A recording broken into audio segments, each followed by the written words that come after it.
Good morning, I'm Ginger Gadsden. This morning on Flashpoint, we want to showcase some of the really good work done recently by the News 6 investigators.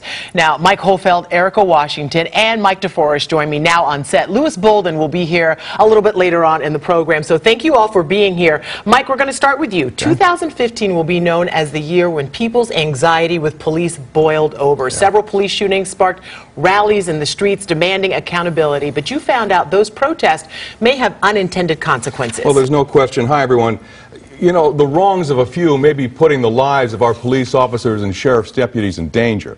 That's the message behind a local woman's viral video. Cops have families, too.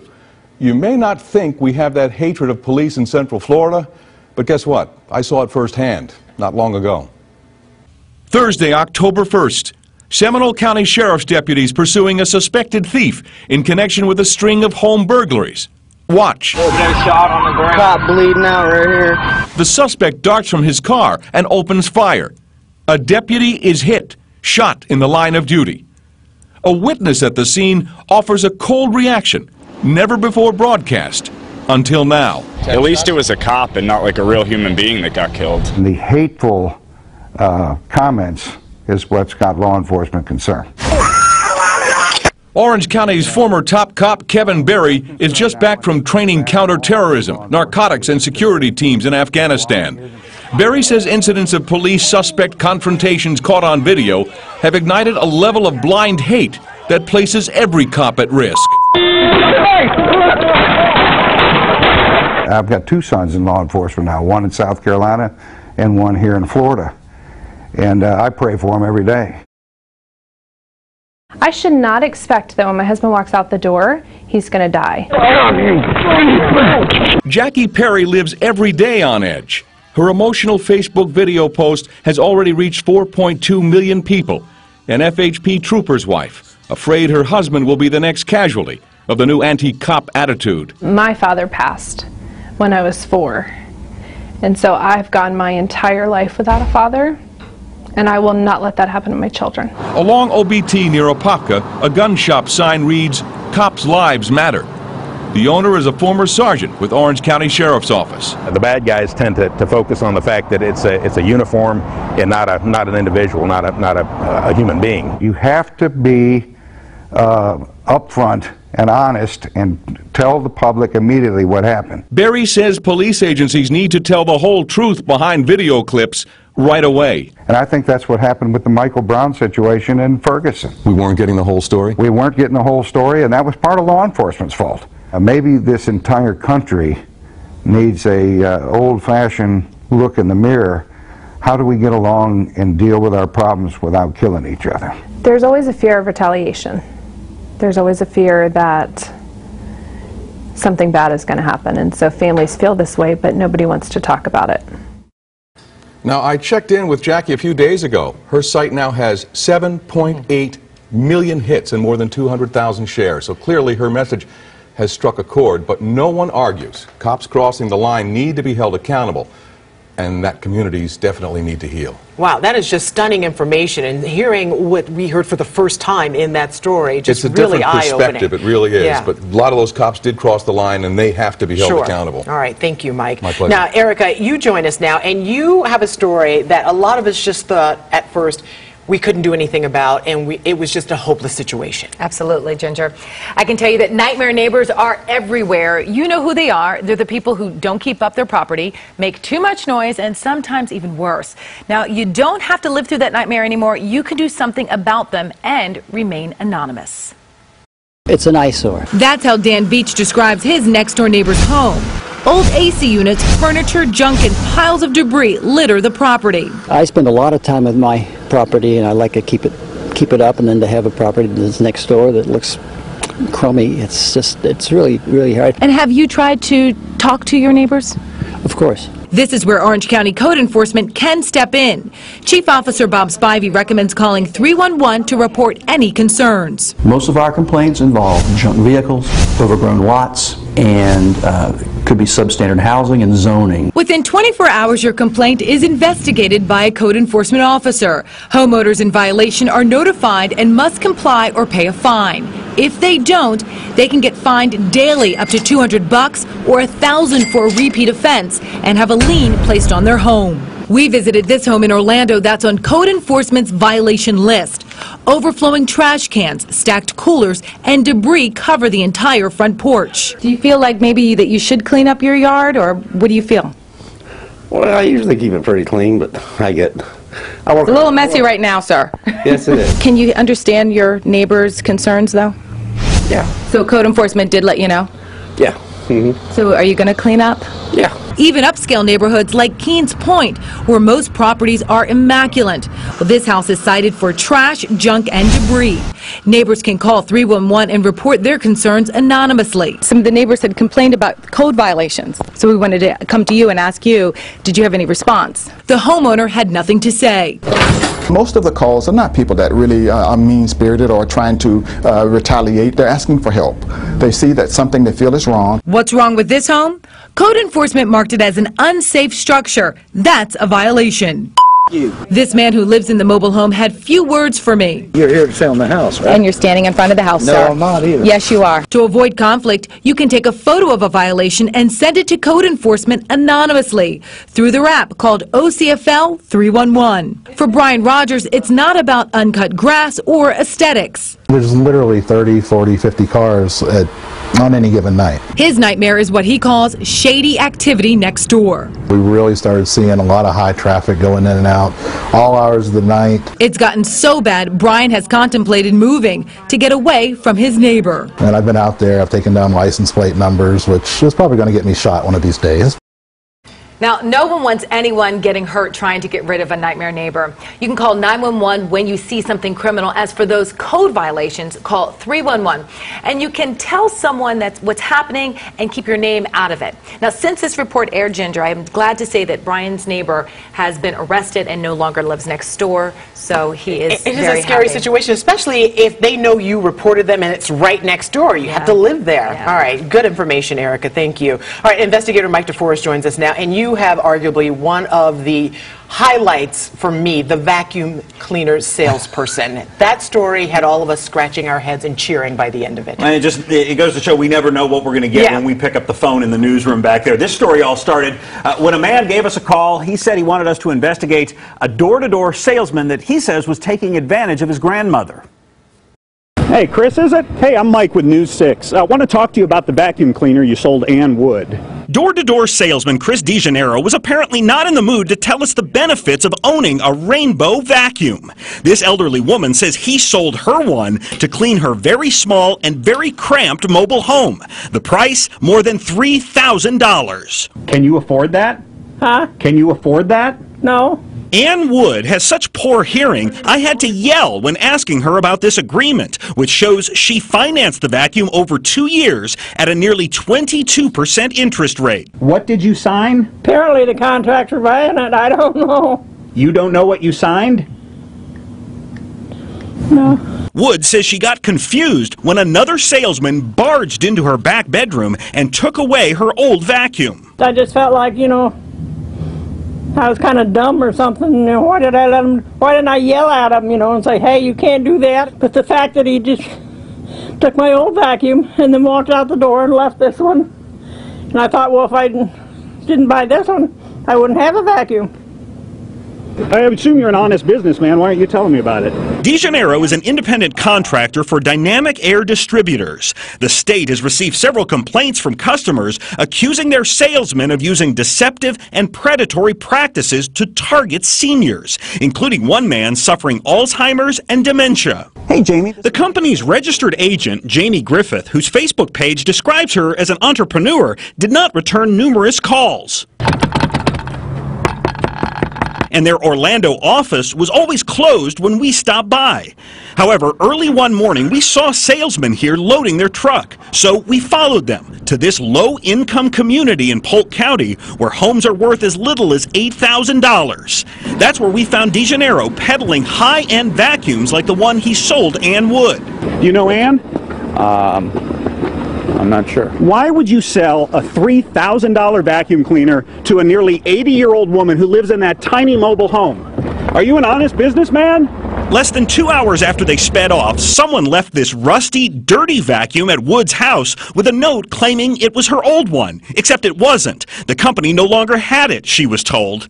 After we called Dynamic Air Distributors again, someone delivered a bit nicer used vacuum and took away the expensive one. Well, I think he took advantage of me, you know, because I'm old.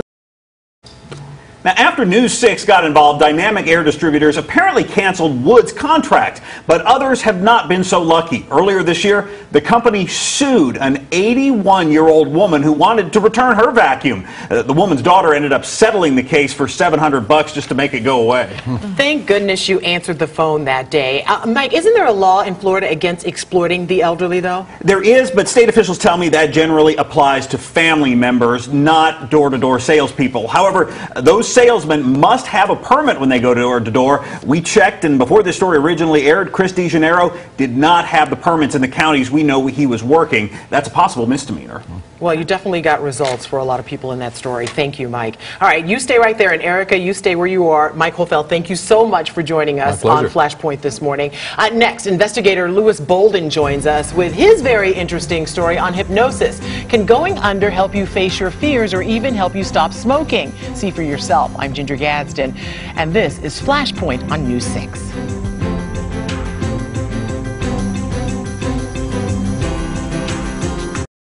And welcome back to Flashpoint. I'm Ginger Gadsden, here with the News 6 investigators Mike DeForest, Eryka Washington, and Louis Bolden joins us now. And Louis, we're going to start with you in this segment.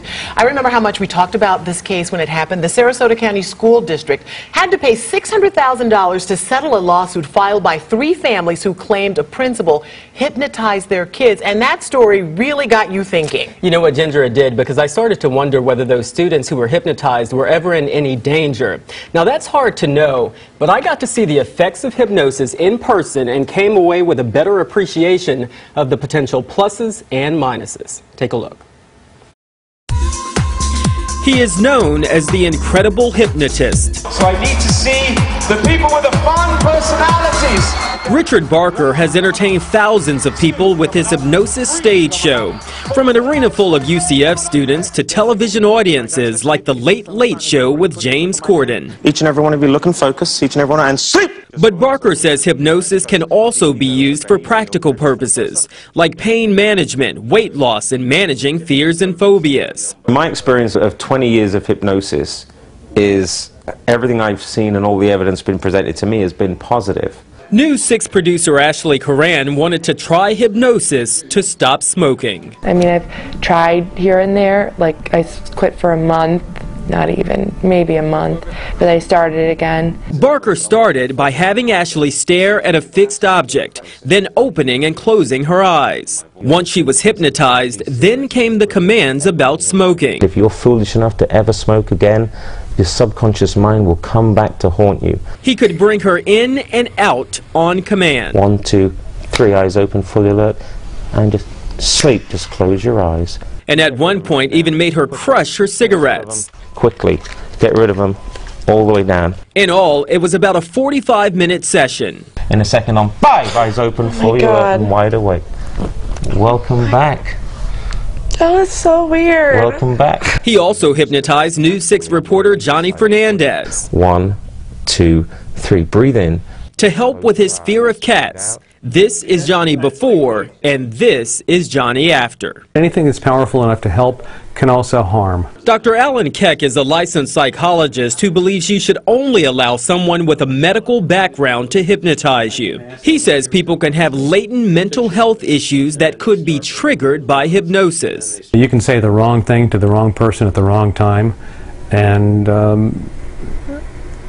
help them do something that's really not in their best interest. Barker and Keck use the same tool in different ways, but both agree on this. Like anything in the wrong hands, I don't think it's, there's always potential for good and bad. Now, in Florida, practicing therapeutic hypnosis without a license is a crime. So if you decide to try hypnosis to stop smoking, for example, be careful who you choose. As for our producer, Ashley, she has not had a cigarette since she was hypnotized more than 2 months ago. Which I find that so hard to believe, but I know her and I ask her all the time. I try not to ask her because I don't want her to think about it, so she doesn't do it. Right. Okay, so what about Johnny and the cats? Well, Johnny's in good shape. I mean, he's not running out getting a cat anytime soon, but it's all good on that front. He's not deathly afraid of them. So that's good news. Now, we have more information about how to pick a hypnotist on our website, clickorlando.com. Just search hypnosis. I think you've made a believer out of a lot of people, a lot of skeptics out there. All right, thank you, Louis. Now, Mike DeForest, you did a story that had that got a lot of attention. A bride-to-be who claims her wedding planner did very little planning for a lot of money. Well, and when I started looking into her story and making calls, nobody would ever get back to me. These invoices here show that the bride-to-be paid the wedding planner hundreds of dollars for various deposits, but we found the money did not go where these say it did. That's the bridesmaid's dress, and this is my dress. Amber Maxwell is getting ready for her wedding next year. She says the big event was almost thwarted by, of all people, her wedding planner. If I wouldn't have caught this until the end, my wedding day would have been ruined by this woman. I probably wouldn't have had a wedding day. Maxwell and her fiancé contacted Savannah's Catering in Ocala. The company's website shows it's run by chef Bruce Cordry and his wife, Angela. She seemed very organized. Besides making the food, Maxwell discovered that Angela Cordry would also serve as their wedding planner, handling all of the arrangements. She said, but when we book the venue, I need you to be aggressive, because if you don't give me the money, I'm going to lose it. This invoice shows Maxwell paid Savannah's Catering a $750 deposit for the ballroom and other facilities at this Ocala wedding venue. She's like, well, if you want me to book the DJ and you want me to book the cake, I need at least $500. So Maxwell paid a $500 deposit for the DJ and cake, as this invoice shows, along with another $300 deposit for other services. I was calling, I was texting, no response. The bride-to-be says she suddenly started having difficulty reaching the wedding planner by phone. My mom said, we need to call the vendors. Something is not right. When News 6 contacted the wedding venue, the owner confirmed we never received a deposit or a contract. Likewise, the owner of Sweet Eats Bakery tells us the wedding planner never indicated Maxwell wanted a cake. The cake lady just said, I thought you guys didn't like me. I never heard from her. You know, I didn't receive a deposit. When I stopped by Savannah's Catering, I discovered the business was vacant. That's because Angela Cordry had been evicted from the building for failing to pay her rent, according to court records. I then learned Cordry was opening up a new wedding business a few blocks away. Miss Cordry? Hey, I'm Mike with Channel 6. Been trying to get in touch with you. I want to talk to you about one of your You turn the cameras off and you need to leave. This is private property. Okay, we'll leave. Outside, we bumped into Cordry's husband, the co-owner of Savannah's Catering. I'm trying to get in touch with your wife. She's right in here. Yeah, she doesn't really want to talk to us. We showed him the invoices. We have done everything we said we're going to do, so that's all I can tell you. You guys ordered a cake? Bruce Cordry then went inside, but came back out a few minutes later. We've got a bride who's claiming you guys took money from her and you don't care? I don't care about you. I know, but what about the bride? We have no comment. I just don't want any other bride to go through what I've went through, because it's really tough. It's really stressful. Now, 1 week after we stopped by the business, Angela Cordry sent an email to the bride offering to refund her $1,500. However, there was a big catch. In order to collect the money, Maxwell was asked to sign this legal document stating that the deposits were not for the venue and the cake and the DJ, but instead for catering service. Now, Maxwell says she has had no intention of signing this, claiming it's just simply not true. It would not make any sense for her to sign that, for sure. Thank you so much. Once again, you picked up the phone, got an answer, and got results for these people. Love that. Okay, Louis, thank you so much for being here. Eryka and I will be back after the break with a story that just might save your life. You don't want to miss it. I'm Ginger Gadsden, and this is Flashpoint on News 6.